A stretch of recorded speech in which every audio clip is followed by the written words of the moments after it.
Daniel Cormier ain't just about that cake and chicken. For the second time this year, DC will be getting a title shot. Welcome into this edition of MMA Live Extra at UFC 187 in Las Vegas. Daniel Cormier takes on Anthony Johnson for the UFC light heavyweight title. For a preview, we bring in DC himself, Daniel Cormier, out of Los Angeles. Daniel, thanks so much for joining us. Thank you guys for having me. So you're replacing Jon Jones. From your perspective, take us through the timeline of events that led to you being in this fight. You know, man, initially I was just kind of listening and paying attention to what was going on.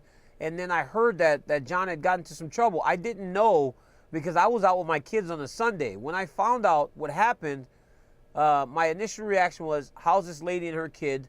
Once that was confirmed that she had some injuries but nothing life-threatening and her kid was going to be okay, then you start thinking, what's going to happen in terms of this fight? Once it looked like guys were starting to kind of say, well, I'll fight for the championship if there's an opportunity, I said, well, maybe I should put my name in a hat. And that's when I started calling the bosses and saying, listen, if anyone's going to get an opportunity, it should be me, considering I just fought the guy that was the #1 pound-for-pound fighter in the world for 5 rounds for the UFC championship. You and Jon Jones have an interesting relationship, to say at the very least, kind of very much rivals. What'd you make of that whole entire situation? Unfortunate. You know, I think it's very unfortunate that that Jon has put himself in this situation again.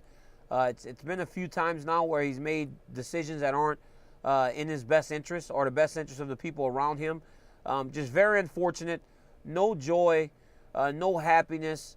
I don't need Jon to have bad things happen to him for me to feel better about myself or anything that I've said in the past. So it's very unfortunate for a guy that has the world at his fingertips to continuously get in his own way. The winner will become the champion, will get the belt, but do you think the public will feel like it is the true champion? The winner of this fight deserves to be the true champion. You know, I think that the general public will probably believe that, you know, Jon is the champion. You know, he's been the champion for 4 years. And you probably have to beat him in order to become the champion. But you know what, man? He eliminated himself from the competition. It is not something that I did or Anthony Johnson did. We took care of business. We've done things right inside of the octagon, and we've also done things outside. I've done things right outside of the octagon. I haven't put myself in any situation to be punished away from the cage, and Anthony's only getting the shot that he deserves. So why should we be punished for doing things the correct way? But even if the public doesn't feel like it's the real championship, that's their perception. We're doing things that not many people in the world will get to accomplish. One of us will be the UFC champion, and that's not easy to do. Yeah, you certainly should not be punished for doing things the right way. Your last fight was that title fight against Jon Jones. What did you learn from that fight? I learned that you got to stay on task. You know, you cannot take a break. You cannot lose focus for any moment inside of the octagon. I did that against Jones, and he took the fight in the last 2 rounds, you know, and then against Rumble Johnson, if I do the same thing, the guy will knock me out. You know, there's no taking breaks against Anthony. I have to be on task for 25 minutes for as long as this fight goes. I've got to be in the moment, inside of the octagon, worrying about getting my hand raised. I also learned that I could fight the #1 pound-for-pound fighter in the world competitively as long as I'm focusing on my game. So I learned a lot from that fight. You know, it's my 4th time being scheduled for a 5-round fight, and my 2nd time I've actually gone 5 rounds. So I've taken a lot from the fight with Jones. You were originally scheduled to fight on June 6th. How did that condense your camp?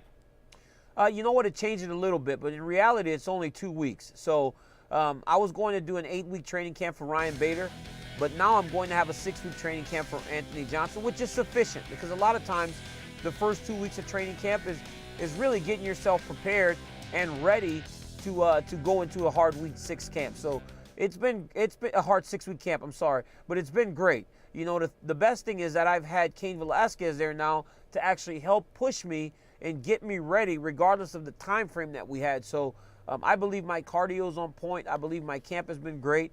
Things have been perfect.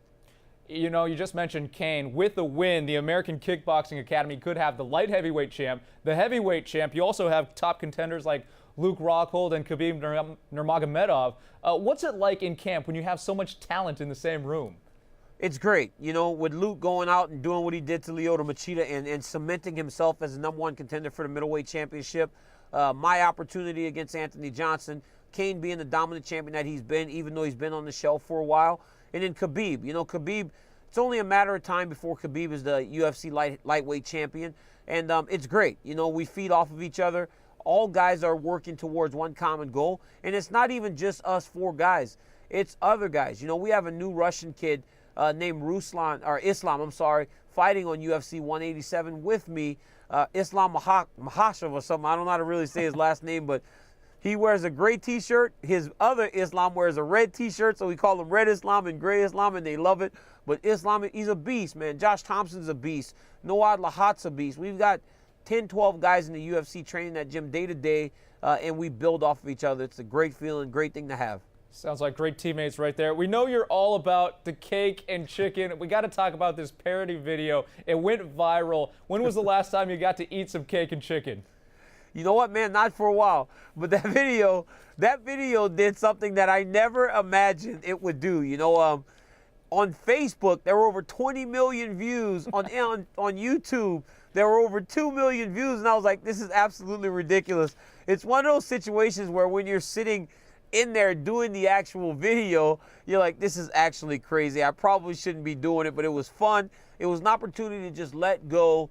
It was right before I started training camp for Jones, so it was just so stressful. I had an opportunity to do something fun, and I was like, you know what, I'm going to do it. I enjoyed it. It was fun. My parents, they thought it was funny. My family thought it was funny. And, you know, I get videos of kids singing that song all the time, and they love it. So you know what, man, if I was able to put a smile on people's face, that's good for me. What did the dudes at American Kickboxing Academy do and tell you when they first saw that? They were laughing. Luke was actually with me at the World MMA Awards when we saw it for the first time, and he just had his head down like this, and he was shaking it like, oh my goodness, oh my goodness. But the guys had fun with it, man, and they had fun with it because they know that when I'm not training, I can get pretty big. And I like Popeye's chicken. That's just what I like, you know. So, yeah, it was fun. These guys had a good time with it. Trust me. It was some days I actually got a little tired of it. It's almost like I became the cake and chicken guy, and people forgot that I'm an Olympian and a fighter too. All right. When the dust settles come Saturday, why will you be the new champion? Because, man, for a long time, I've actually put myself in these positions. The position to fight the best guys in the world, and 15 out of 16 times I've actually got the job done. Last fight, I lost to the #1 pound-for-pound fighter in the world, and no matter what I feel about Jon Jones, that is who he is. He's a great fighter and great competitor. On Saturday, I will get the opportunity to fight another guy that's just as dangerous, just as good, and I believe that my experiences in the past, wrestling, the Olympics, the UFC, Strikeforce, and everything has prepared me to get the job done Saturday. This is Anthony's first time going 5 rounds, second time scheduled for 5 rounds, and I'm not sure he understands how hard it is when these fights go very, very long. That's why I'm going to win on Saturday. And you know what? Call me the UFC champion. Doesn't matter. I know what I accomplish if I get the job done on Saturday night, and I can't wait. All right. Best of luck, Daniel Cormier. Thanks so much for joining us again. Thank you guys for having me. That's going to do it for this edition of MMA Live Extra. ESPN.com will be in Las Vegas for complete UFC 187 coverage, so be sure to keep it on ESPN.com's MMA page. For Daniel Cormier, I'm Cary Chow. Thanks for watching.